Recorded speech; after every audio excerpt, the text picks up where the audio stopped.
Bismillahirrahmanirrahim. Assalamualaikum warahmatullahi wabarakatuh. Eh, Bismillahirrahmanirrahim. Alhamdulillahirrabbilalamin.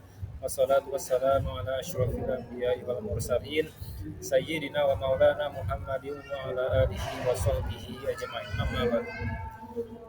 Baik teman-teman sekalian atau adik-adik sekalian, di sini saya akan membahas materi bab 8 ya adik-adik sekalian, yaitu mengenai menghindari gibah dan juga melaksanakan tabayun.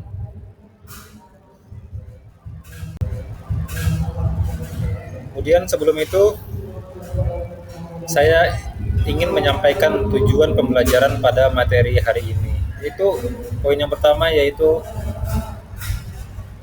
melalui pembelajaran discovery, kalian dapat menelaah bagaimana perbedaan antara konten gibah dengan kritik dan review produk di media sosial dengan benar. Kemudian tujuan yang kedua yaitu dengan adanya melalui pembelajaran berbasis produk, kalian dapat menyusun review konten di beberapa platform media sosial dengan benar.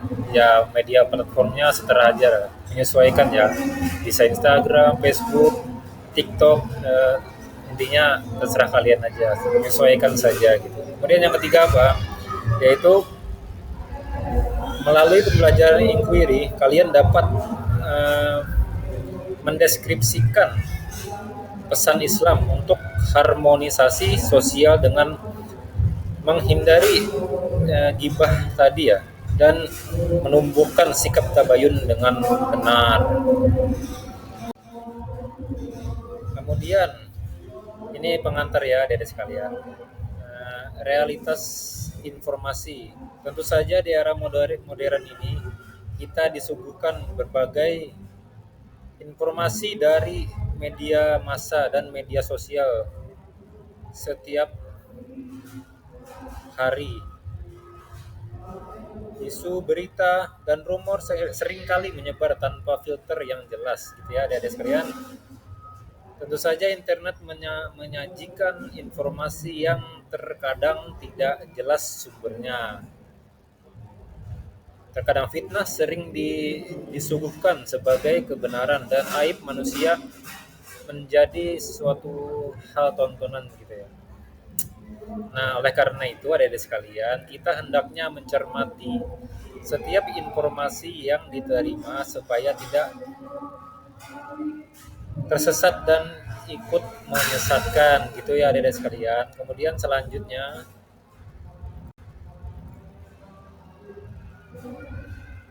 di dalam agama kita, agama Islam, tentu saja gibah ini dilarang ya. Nah, sebelum itu apa sih arti gibah atau definisinya adik-adik sekalian? Gibah berarti menggunjing, yaitu membicarakan kejelekan dan kekurangan orang lain atau aib yang jika orang tersebut tahu ia tidak menyukainya. Ya, ini memang biasanya sering terjadi ya adik sekalian. Apalagi kan pastinya adik sekalian banyak temannya gitu, pasti ada aja yang menceritakan kekurangan tuh ya. Jadi pada dasarnya kita harus ya kita pintar lah mana yang harus dibicarakan mana enggak gitu ya adik sekalian. Kemudian ada larangan gibah ini ada dalilnya adik sekalian. Yaitu dalilnya ada pada Al-Quran surah Al-Hujurat surah ke-49 ayat ke-12 yang artinya, dan janganlah menggunjing satu sama lain. Adakah seorang di antara kamu yang suka memakan daging saudaranya yang sudah mati? Maka tentulah kamu merasa jijik kepadanya. Nah, itulah tadi mengenai dalil ya dari dalil Quran yang menjelaskan tadi. Kemudian lagi adik-adik sekalian, apa sih yang menjadi penyebab terjadinya gibah?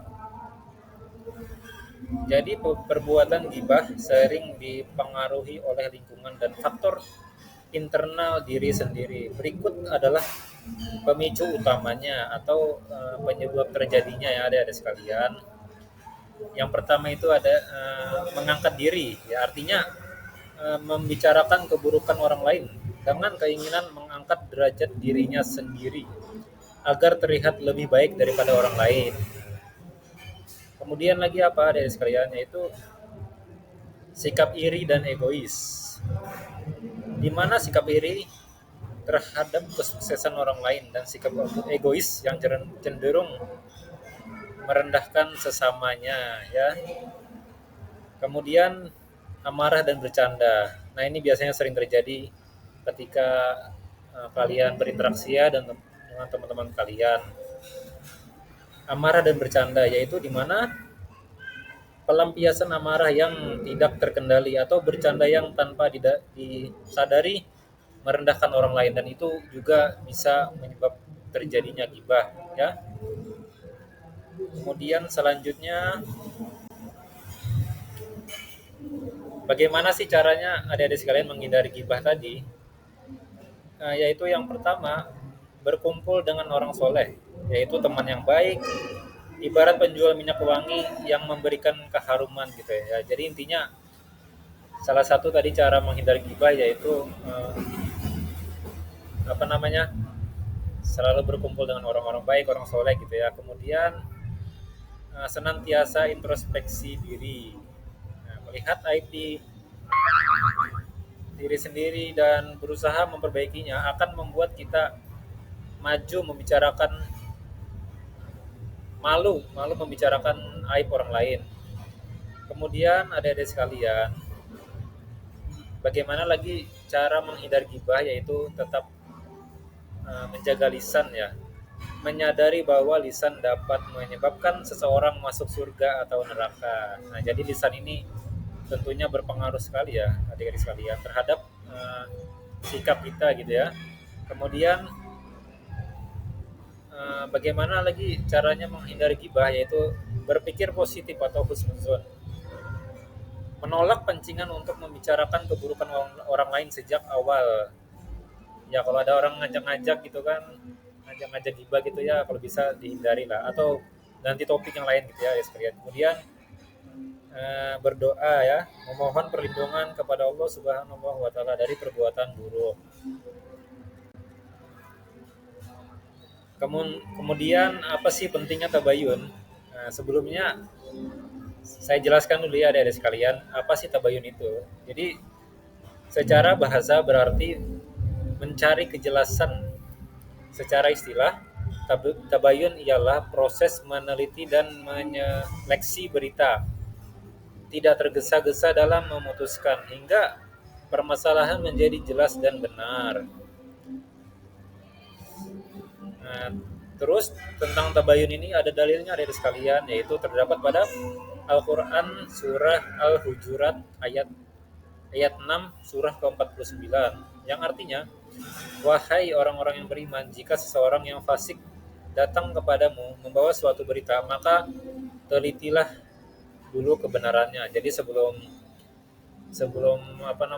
melihat informasi ya tentunya kita memfilter itu apakah informasi tersebut valid atau tidak, berdasarkan fakta atau tidak gitu ya adik-adik sekalian. Nah, hal ini tentu saja penting agar tidak mencelakakan suatu kaum karena kebodohan atau kecerobohan.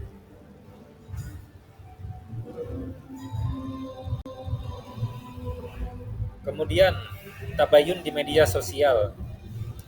Di era digital, informasi tentu saja zaman sekarang ya, informasi menyebar sangat cepat. Kita harus mampu memilah dan memilih gitu ya. Nah, di sini ada teknik tabayun. Yang pertama yaitu pastikan sumber. Apakah sumber memiliki kompetensi dan kredibilitas? Kemudian pastikan isi ya, adik sekalian. Apakah konten berita tersebut berisi kebenaran dan fakta?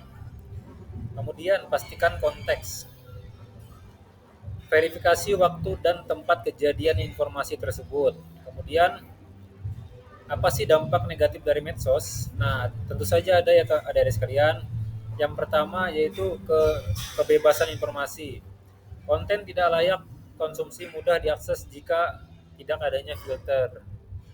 Kemudian yang kedua yaitu melemahnya sosial. Artinya yaitu interaksi lingkungan nyata berkurang karena tersita oleh dunia maya, media sosial ya.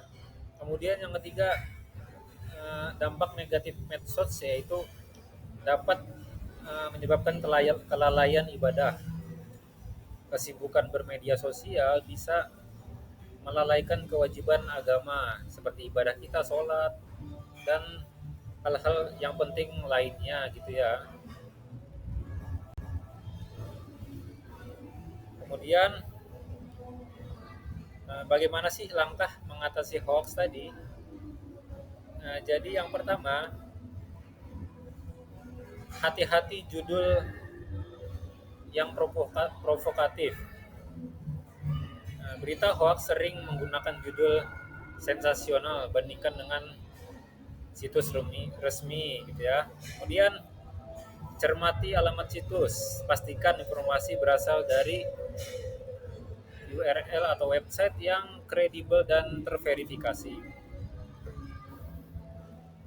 Kemudian periksa faktanya, bedakan antara fakta dan opini, cari sumber pembanding agar seimbang gitu ya.